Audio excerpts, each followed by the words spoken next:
Ah, the delicious sandwich cookie. Two dark chocolate wafers separated by one slab of sugary white frosting. Put them together and you have one sandwich cookie.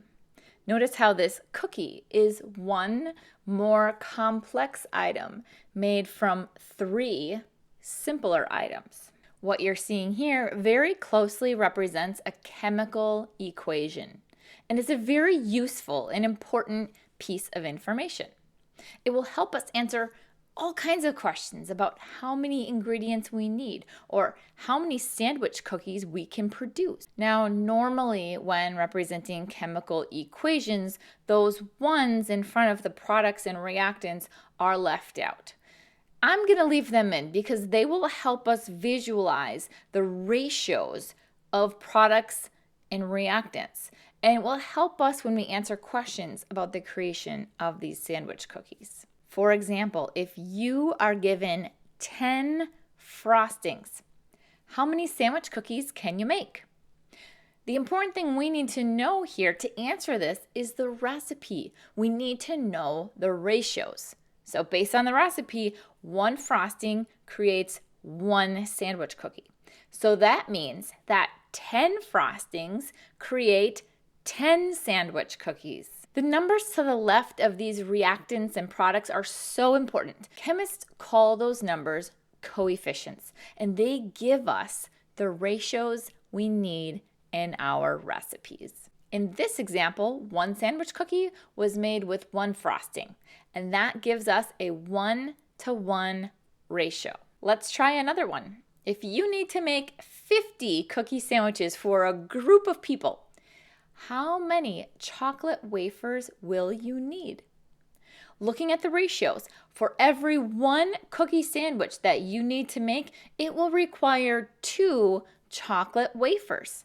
So if you need to make 50 cookie sandwiches, that means that you would need 100 wafers. Now, we both know it's never usually as easy as this. Hopefully, everything we've done so far makes sense and is logical. If you ever get into a dicey situation and you need to make a calculation like this and it isn't logical, just do this. Take the number you are given and multiply it by the coefficient ratio of find versus given. You can remember that, F over G. It's even in alphabetical order. Let's test it out with our previous questions. The first one gives us 10 frostings. Multiply that by the coefficient ratio of find one cookie sandwich over given one frosting. 10 times 1 over 1 equals 10. The second one gives us 50 cookie sandwiches.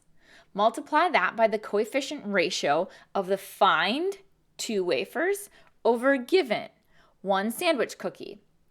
50 times 2 over 1 equal 100. See, with this recipe, we can answer all kinds of questions about ingredients and products. Now, it's really important to see the logic of what you're doing and not have to rely on gimmicks or tools.